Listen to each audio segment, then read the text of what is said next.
Can you leverage knowledge? Moving forward with the Decker team.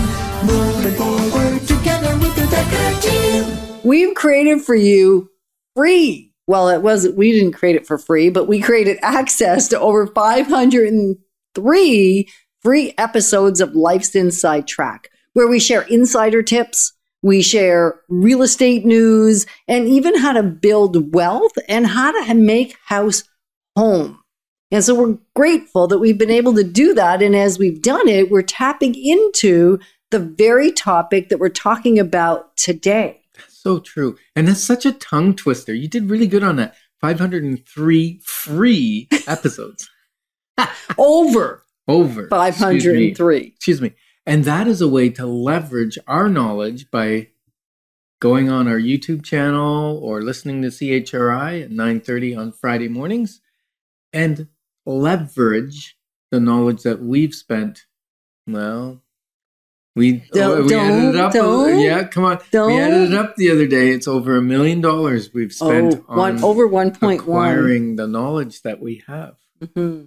And then over 33 years in this industry. So specific knowledge. So really the point is the best thing you can leverage is in fact knowledge. Yeah, it actually has the highest rate of return. That's why we spent so much money on knowledge for ourselves, leveraging knowledge for ourselves. And it's still hard to say out loud. So I'm all tongue-tied and twisted, not because I said over 503 free episodes. Oh, that rolls off your tongue. That's awesome. Yeah, well, that's easy now in comparison to over $1.1 million in education. And so we spent that so that you don't have to. Right. So that we can share and we were a mess. We were messed up. We needed to spend that money. We did. And that's for another episode. And what we're going to learn today is how can you invest? Where can you leverage? When you invest, it's leveraged. Mm-hmm. But where can we get that? In real estate. In real estate, what can we leverage to get knowledge? Well, books. Yeah. Books would be number one, I think, because books, you can get free books online now. You can get the wealth formula almost free, like less than $30. So that's close to free. So books is probably one of the least expensive things based on the rate of return that you get from buying a book. Yes. And now you need to invest more than money. You need to invest time. Time, yes. And the next segment is going to be on how to leverage your time. I'm so excited about it. But I didn't digress. I got ahead of myself. Yes, that happens. Okay. And so books is bar none. And whether you listen to audio or whether you read them, or I was like doing a symbol here, write them. So even if you write them, that's pretty cool because now you're leveraging what you've learned. And as you put it out there, as you share what you've learned, that's a leverage we didn't really talk about. Yeah. And yet that is incredible. Number two, schools, universities, libraries, which have books. And you know what? Libraries have videos as well. Now, not all videos are movies for fun. There are videos that are educational. Right. So leveraging, and I think when we talk about leveraging, one of the things is if we're just taking in the knowledge, if we're just taking in the information and not really doing anything with it. So when we're saying knowledge, we're kind of adding the second piece of that, and that is applying it. Yeah, we're assuming that. We are making it an assumption. An assumption. And we that know the knowledge that you get will change your behaviors. Right. And that's why it's leveraged. Because when it changes your behavior, everything changes for you. I mean, you've heard us share probably some of the books that we've read and the significant impact that had. We can even talk about wealth as a simple one. We read a book, got an idea, got some knowledge we didn't have before, came home, applied the knowledge, and it was buying a couple of lots that nobody would buy because they were weird shape. So the idea came, just put a house on them. As soon as the house went on them, everybody wanted them. And it's now those couple of houses, that was 20 odd years ago, those couple of houses have actually sold not by us. We should have hung on to them longer. There's the trick right there. And yet they sold quickly, and those lots had been sitting. Somebody else had them on the market for like 5 years. Yep. And it wasn't until we applied the knowledge. So the next one's my favorite.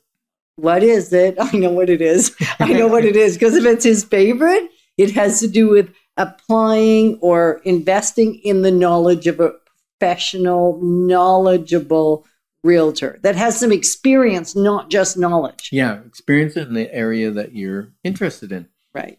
So an experienced real estate agent on the buy side or the sell side, super, super, super, did I say that enough? Super valuable.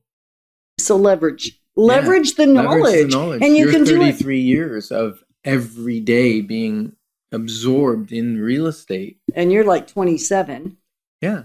But the average buyer You're not seller, 27. You're 27 close. years in the I look industry. pretty close to 27. Yeah. The average buyer or seller of real estate maybe has spent a week or two in their life on real estate. Or maybe they've spent 2 months. Maybe they've owned 20 houses. And that would be a lot. And that's 6 months for us. Right. Not even. You kidding? Yeah. We've helped over 3,017 families navigate the real estate journey. So hopefully there's a little bit of knowledge there that you can leverage and tap into, because we give it away with ease. And number 4 is guides and mentors and coaches. Now the difference between what's a mentor? What do you want to look for in a guide, a real estate guide or a real estate mentor? You tell me. You seem to have the distinction laid out. Experience. They've done it. Whereas a coach may have or may not have. Mm-hmm. Yep. Exactly. And then the last one? Family and friends. And we decided to put fun family and friends together, because 3 F's. I like that. The thing. It's got to be 3 things. And so friends and family, even while you're having fun, you can be getting education and knowledge from them. It doesn't have to be arduous, because it's just kind of rubbing off as you're sitting around the dinner table. Leverage the dinner conversation. There's a caveat on that, though. Well, make sure they're people that have done well in the thing you want to do. Yeah, and then make sure they're involved in it currently. Because it's one thing that they can tell you how they got to where they got. That's great. But if they're giving you advice that is basically 10 years old because they haven't bought a house in 10 years, and now, maybe they own 5 houses, but they haven't bought one in 10 years, and they don't understand today's market. But if they bought one last week, then they probably have pretty good experience. Right. Because we have had clients say, well, my family or my friends told me, do not get into a multiple offer situation. And in a regular market, I might say you wouldn't miss out. You might be able to hold out until you got one that wasn't in a multiple offer. And for the past couple of years, if you weren't willing to do that, you're probably not buying a house unless it's got some issue. And we don't want the house with an issue. Mm-hmm. Right? Yeah, and the people that bought a house a year and a half ago that thought they paid through the moon for it are laughing today because it's still up 20%. Yeah, and John Naisbitt had an interesting saying, and what he said is, we're drowning in information, but starving for knowledge.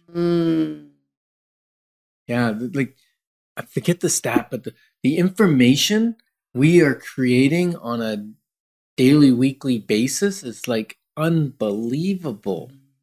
And knowledge is, we want to say, something you can apply and do something with. If you don't apply it, it's kind of useless. So make it your passion to learn about something new. And if it's real estate that you want to learn about, you know who to connect with. Moving forward with the Decker team. Moving forward together with the Decker team.